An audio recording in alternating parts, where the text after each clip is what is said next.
अंग्रेजों के बारे में पढ़ने वाले हैं। और सुन लो, पहली बार जो अंग्रेज भारत जो पहला अंग्रेज जो भारत में आया उसका नाम था मिडल हेटेन। उनकी उनकी तरफ से जो पहली बार आया था उसका नाम था काउंटी लाली। दोबारा जो नहीं नहीं नहीं नहीं कार्नोलिस हाउंटमैन। काउंटी लाली तो दूसरा था। जो मिडल्टन हॉल आया था 1599 में कंपनी की स्थापना हुई। 1600 में महारानी ने चार्टर दे दिया। 15 वर्षों के लिए था शुरुआत में, फिर 1509 में अनलिमिटेड 1609 में अनलिमिटेड टाइम के लिए कर दिया गया। पहला कारखाना सूरत में खोला। कैप्टन मिडल्टन ने सवाली में पुर्तगाली को हराया। सवाली की लड़ाई पूछ सकते हैं किसके बीच में हुई थी, पुर्तगाली और अंग्रेजों के बीच में। 1613 में जहांगीर में सूरत में स्थायी बस्ती बसाने की अनुमति दे दी। 1611 में मछलीपट्टनम में कारखाना खोल चुके थे। सूरत में स्थायी बस्ती बसाने की अनुमति दे दी। 1611 में मछलीपट्टनम में कारखाना खोल चुके थे। 1615 में थॉमस रो आया। थॉमस रो एक और पहले तो कैप्टन विलियम आया था, है ना। वो विलियम हॉकिन आया था। फिर हॉकिन के बाद थॉमस रो आया। इसने ये व्यापारिक संधि नहीं कर पाया, पर उसने विशेष अधिकार लिए।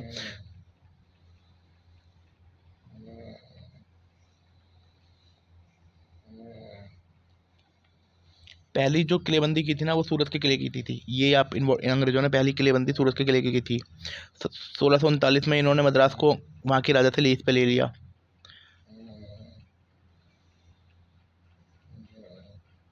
1640 में चंद्रगिरी के शासक से मद्रास को छीन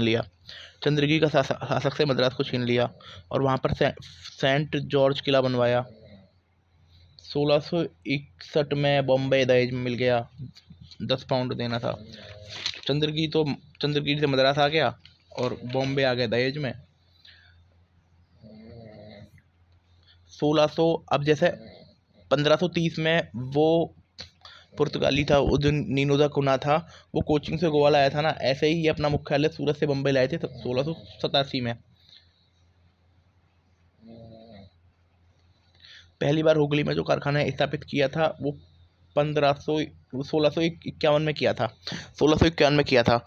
और ये बताओ, हुगली में जो पुर्तगाली को कारखाना खोलने की अनुमति दी थी वो अकबर ने दी थी।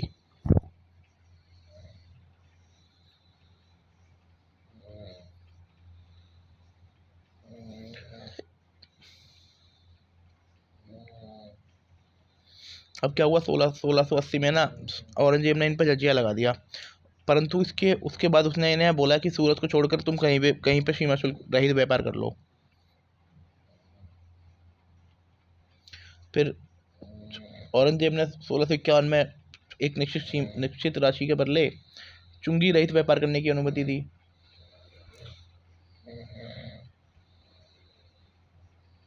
1658 में इन्होंने 1200 रुपये के बदले राजस्व वसूलने का अधिकार ले लिया। गोविंदपुर, कलिकता और सुतनाती से राजस्व वसूलने की अनुमति मिल गई इन्हें।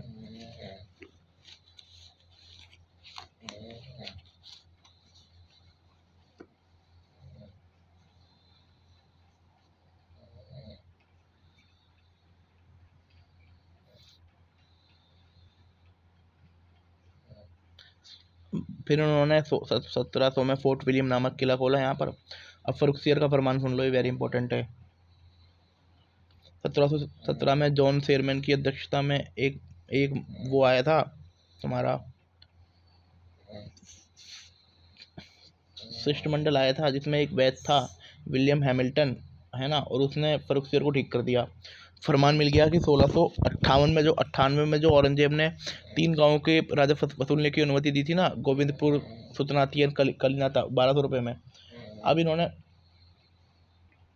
अब उसके बदले अब उन्होंने कलकत्ता के आसपास के क्षेत्र का भी वो दे दिया। 10,000 रुपये में सूरत से कर मुक्त दे दिया। बिना शुल्क दिए बंगाल से व्यापार करने की अनुमति दे दी। बस आपको 3 लाख रुपये वो दे तो पूछेगा नहीं, बिना शुल्क दिए व्यापार। कंपनी के ढाले गए सिक्के पूरे भारत में चल सकते थे। और ना जैसे पुर्तगालियों के बीच जो अब ये पूछ सकते हैं कि मैड्रिड की संधि किसके बीच हुई थी। 1630 में मैड्रिड की संधि हुई थी अंग्रेजों और पुर्तगाली के बीच। 1630 में मैड्रिड की संधि हुई थी अंग्रेजों और पुर्तगाली के बीच।